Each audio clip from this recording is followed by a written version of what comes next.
Ya, assalamualaikum warahmatullahi wabarakatuh. Sebelumnya perkenalkan, nama saya Muhammad Herizan dengan NIM 21110416. Di sini saya akan membagikan apa yang saya pelajari gitu ya, apa yang saya pelajari dari konsep dasar, contoh pemanfaatan data mining dan juga data warehouse dalam segmentasi pelanggan dengan algoritma K-means clustering. Langsung saja, di sini terdapat pengertian data mining. Data mining adalah proses ekstraksi atau penemuan pola yang berguna dari kumpulan data yang besar dengan menggunakan teknik statistik, kecerdasan buatan atau AI, dan juga pembelajaran mesin atau machine learning. Nah, proses ini bertujuan untuk menemukan hubungan tersembunyi, tren, atau pola dalam data yang dapat digunakan untuk pengambilan keputusan. Nah, jadi data mining ini tuh sering disebut juga sebagai knowledge discovery in database atau disebut juga dengan KDD, karena bertujuan untuk mengubah data atau data mentah gitu ya, menjadi informasi yang bermakna. Nah, dengan kata lain, data mining ini membantu organisasi dalam mengolah besar data besar atau big data gitu, untuk mendapatkan wawasan yang dapat digunakan dalam berbagai bidang seperti bisnis, kesehatan, dan keuangan, dan juga yang lainnya. Nah, lalu lanjut, di sini ada data warehouse. Nah, data warehouse ini adalah sistem penyimpanan data terpusat yang dirancang untuk menyimpan, mengelola, dan menganalisis data dari berbagai sumber secara historis. Nah, tujuan utama dari data warehouse ini adalah menyediakan data yang bersih, terstruktur, dan siap digunakan untuk analisis bisnis serta pengambilan keputusan. Nah, data warehouse ini juga sering disebut sebagai repositori data yang mengintegrasikan informasi dari berbagai sistem operasional. Misalnya dari data transaksi gitu ke dalam satu tempat untuk analisis yang lebih mendalam. Nah, eh, data data di dalam data warehouse ini juga diolah melalui proses ETL gitu, atau extract, transform, dan juga load, agar dapat digunakan untuk analisis, pelaporan, dan pengambilan keputusan. Data warehouse ini dioptimalkan untuk pencarian data dan analisis data dalam jumlah besar secara efisien. Nah, mungkin selanjutnya kita langsung saja ya ke langsung ke apa yang saya pelajari. Di sini kita harus mempunyai dataset terlebih dahulu. Nah, di sini saya menemukan dataset yang dimana dikelompokkan menjadi, yang pertama ada data dari pelanggan, yaitu dari umur, terus lalu juga ada pendapatan tahunan, ada produk kategori juga, kategori produk dari pelanggan, terus ada jumlah pembelian dari pelanggan, dan lalu yang terakhir ada yang eh, tanggal yang digunakan oleh pelanggan untuk melakukan pembelian. Nah, setelah kita mempunyai dataset, kita langsung saja melakukan proses pre-processing terlebih dahulu untuk yang pertama gitu ya. Nah, yang dimana di dalam pre-processing ini terdapat 3 langkah, yaitu ya yang pertama ada extract, lalu transform, dan juga ada load. Nah, yang pertama kita eh, kita menentukan lokasi file yang akan digunakan untuk sebagai input gitu ya. Yang pertama yang sebagai input, lalu yang kedua ini kita juga membutuhkan lokasi file output yang akan berisi data yang sudah dibersihkan. Nah, dengan kita selanjutnya kita harus memastikan file itu tersedia gitu. Nah, eh, jika tidak ditemukan, program akan memberikan error atau notifikasi file tidak ditemukan gitu. Lalu selanjutnya di sini kita melakukan perintah untuk membaca dataset dengan path yang benar gitu.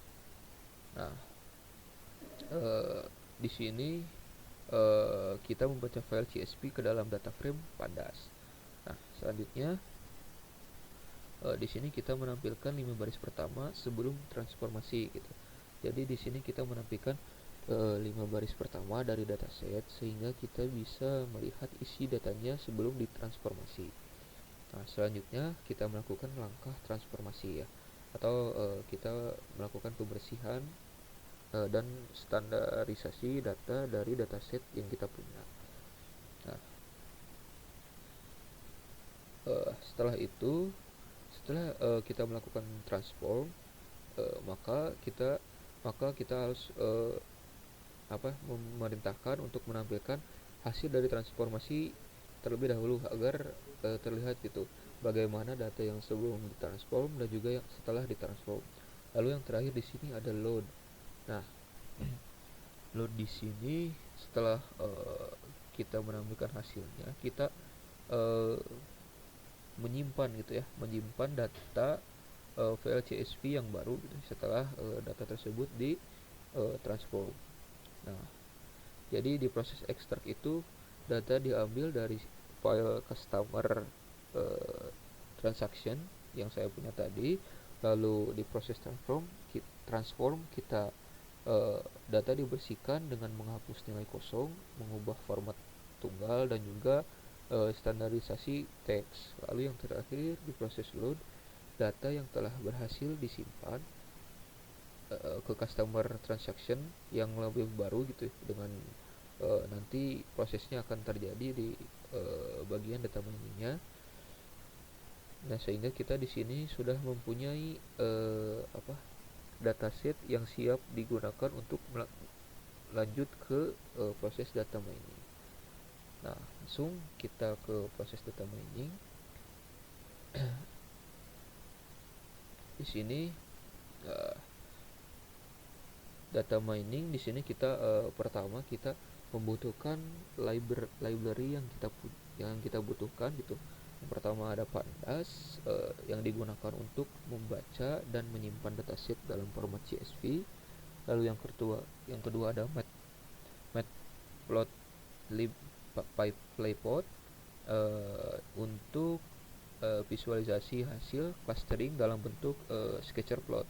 Nah, yang ketiga ada k-means dari sklearn cluster atau algoritma k-means untuk melakukan segmentasi pelanggan.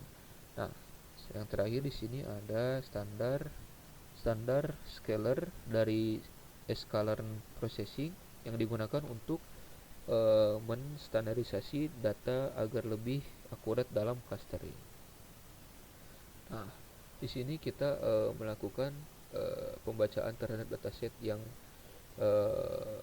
sudah ditransformasi tadi ya, yang sudah di load tadi kan dilakukan proses ETL. Lalu kita di sini menentukan lokasi gitu, file CSV hasil dari processing tersebut. Dan juga di sini juga kita menentukan lokasi file untuk menyimpan hasil clustering. Lalu di sini kita memanggil gitu ya. Kita membaca file CSV ke dalam pandas data frame. Nah, di sini selanjutnya kita memilih fitur yang akan digunakan untuk clustering. Yang pertama di sini ada age ya, dari usia pelanggan gitu ya. Lalu ada annual income atau pendapatan tahunan pelanggan, dan juga ada purchase amount atau jumlah pembelian yang dilakukan pelanggan. Nah, selanjutnya di sini terdapat standarisasi data agar lebih akurat. Mengapa kita perlu melakukan standarisasi? Karena data bisa memiliki skala yang berbeda, seperti contohnya pendapatan dalam ribuan, tetapi usianya hanya puluhan gitu. Nah, standarisasi juga mengubah data menjadi distribusi dengan nilai rata-rata 0 dan standar deviasi 1, sehingga model k-means algoritma k-means ini bekerja lebih optimal gitu. Lalu di sini kita menentukan jumlah klaster dengan sama dengan 3 ini berarti kita ingin membagi pelanggan ke dalam 3 kelompok yang berbeda gitu. Lalu selanjutnya menampilkan hasil dari clustering gitu ya.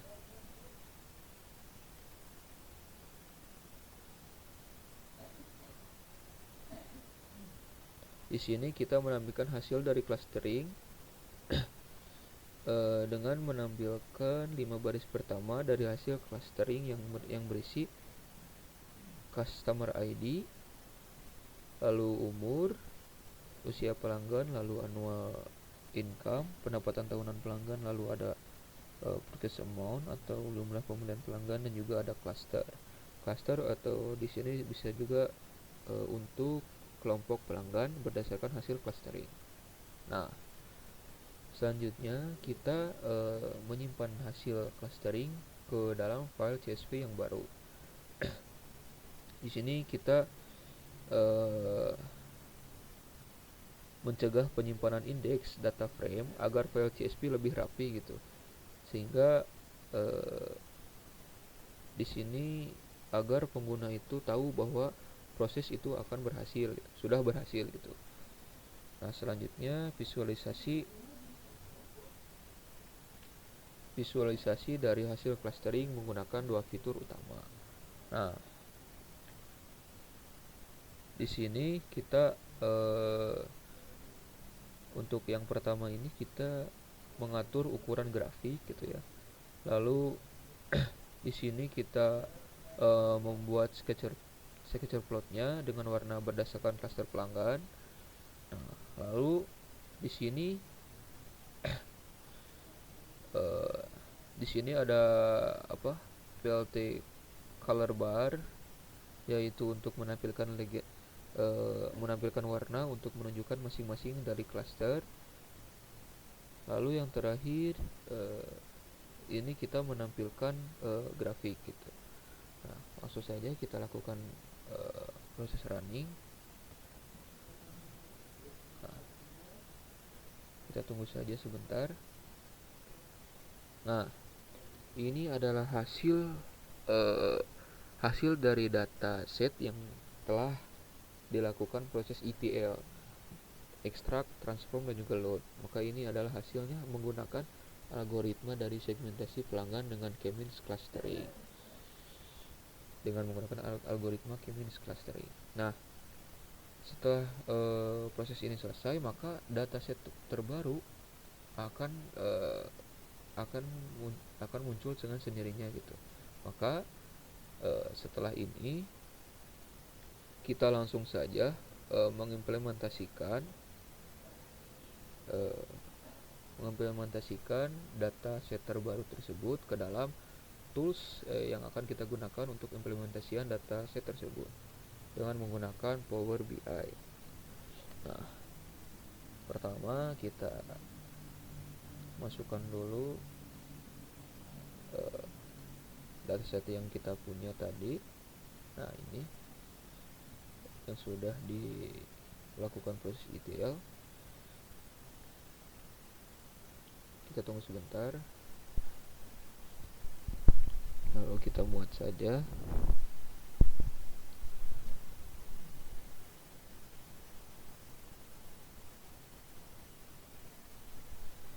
Kita tunggu saja ya sampai prosesnya selesai. Nah, proses setelah selesai, maka di sini kita dapat melihat grafik dari dataset yang sudah kita lakukan proses ETL. Nah, kita menggunakan dengan grafik. Nah, kita lihat dari umur. Nah, dari umur kita memiliki jumlah sebesar 20.653. Nah, sedangkan dari annual income kita memiliki hasilnya segini ya. Kita bisa lihat sendiri. Lalu dari klasternya tadi kita memiliki 474. Sedangkan dari customer ID-nya kita memiliki 625.250. Lalu dari tanggalnya sendiri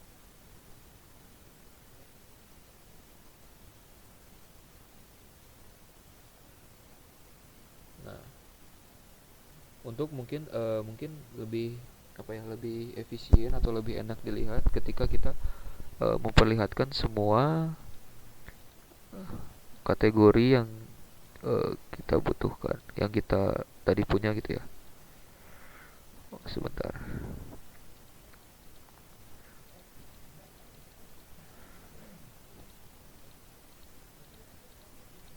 Nah,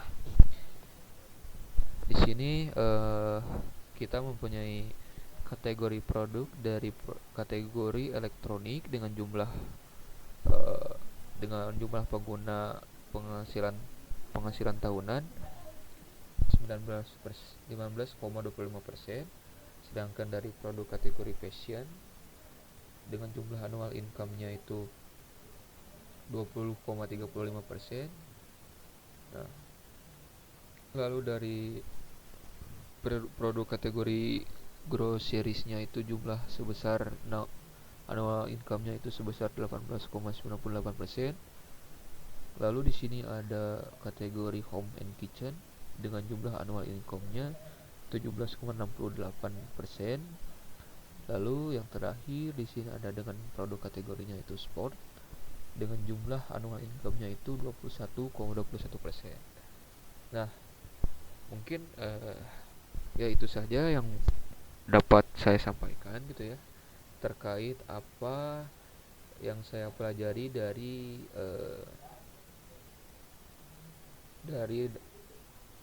contoh pemanfaatan data mining dan juga data warehouse untuk segmentasi pelanggan dengan algoritma K-means clustering. Mungkin yang selanjutnya di sini terdapat kesimpulan ya. Tugas ini di dalam tugas ini saya mengimplementasikan data mining dan data warehouse untuk menganalisis transaksi pelanggan melalui proses ETL, yaitu extract, transform, dan juga load, dan menggunakan algoritma K-means clustering dengan data transaksi dibersihkan dan distandarisasi sebelum digunakan untuk segmentasi pelanggan berdasarkan usia, pendapatan tahunan, dan jumlah pembelian. Nah, hasil dari clustering ini membagi pelanggan ke dalam 3 segmen yang divisualisasikan dalam sketcher, plot, dan disimpan untuk analisis lebih lanjut dengan tools Power BI tadi. Nah, dengan pendekatan ini suatu bisnis itu dapat memahami perilaku pelanggan yang akan meningkatkan strategi pemasaran serta mendukung pengambilan keputusan berbasis data guna meningkatkan profitabilitas. Nah, terima kasih. Mohon maaf bila banyak kurangnya karena saya juga masih belajar. Mungkin ketika datang benarnya itu datang dari Allah Subhanahu wa taala, sedangkan kurangnya itu datang dari saya sendiri. Terima kasih. Assalamualaikum warahmatullahi wabarakatuh.